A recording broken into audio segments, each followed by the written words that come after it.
For centuries, the future rulers of Spain have been expected to understand not just politics and diplomacy but also the military. That tradition continues today through Princess Leonor, the heir to the Spanish throne.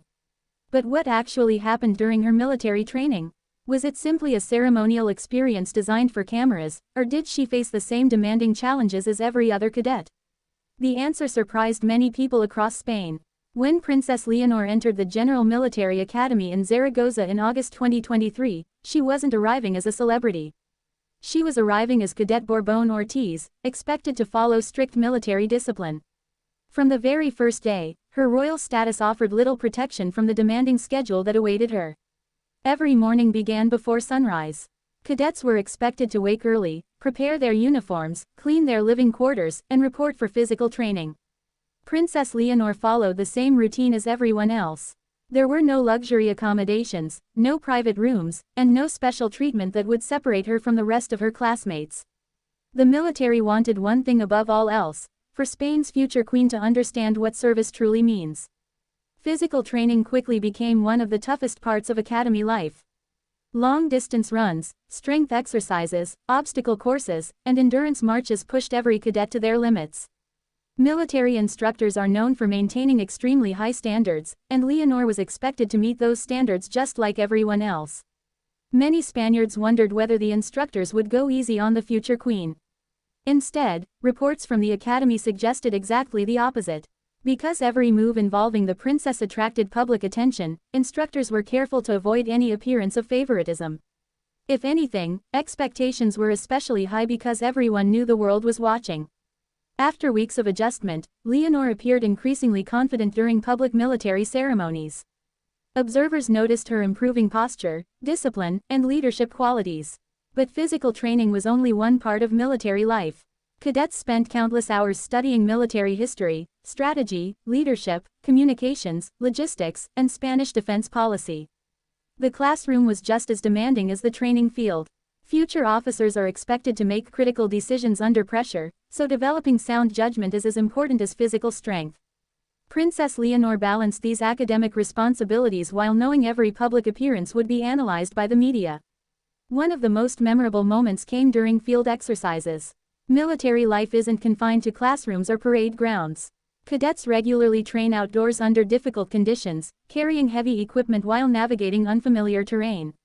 These exercises are designed to simulate real operational environments where teamwork becomes essential. Leonor participated in these exercises alongside her fellow cadets. She learned navigation, tactical movement, survival skills, and how to operate within a military unit. Spending long hours outdoors, often in challenging weather, was a major contrast from the formal royal engagements people were used to seeing. Perhaps the biggest lesson wasn't about weapons or tactics. It was about leadership. Military academies teach that officers must earn respect through competence rather than status. That principle applied even to Spain's future monarch. Leonor had to work with teammates, complete shared tasks, and contribute to the success of her unit instead of relying on her royal title. Former military officers have often emphasized that this type of training helps future leaders understand responsibility, discipline, and decision-making under pressure. Another challenge involved constant public scrutiny.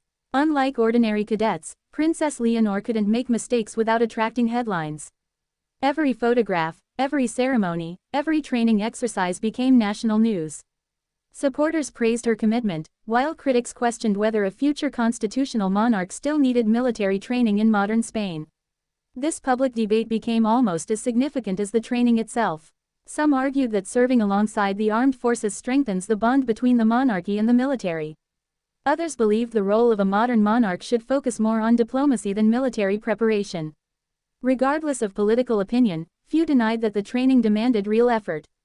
Throughout the year, Leonor participated in ceremonial parades, official inspections, and military traditions that have shaped Spanish officers for generations.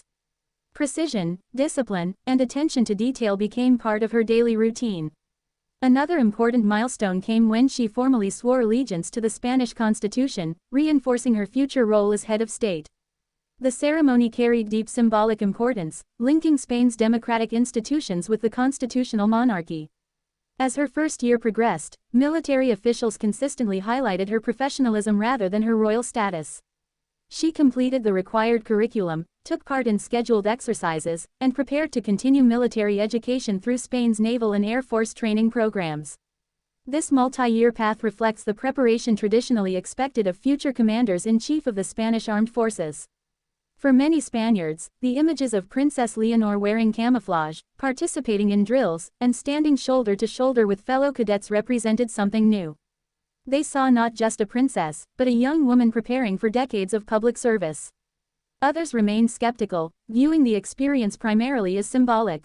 Yet even critics generally acknowledge that the physical and academic demands of military training are genuine. Completing the program requires discipline, resilience, and commitment, qualities expected of every cadet. Ultimately, what happened during Princess Leonor's military training wasn't a dramatic scandal or a secret controversy. Instead, it was the transformation of a future queen through one of Spain's most demanding leadership institutions. She entered the academy as the country's most recognizable young royal. She emerged having experienced the routines, responsibilities, and discipline shared by thousands of Spanish military personnel. Whether history ultimately judges her reign as successful remains to be seen.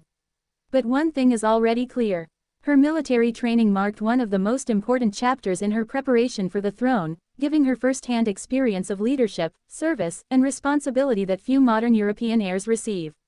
As Princess Leonor continues her journey through the Navy and Air Force, millions across Spain, and around the world, will continue watching to see how those lessons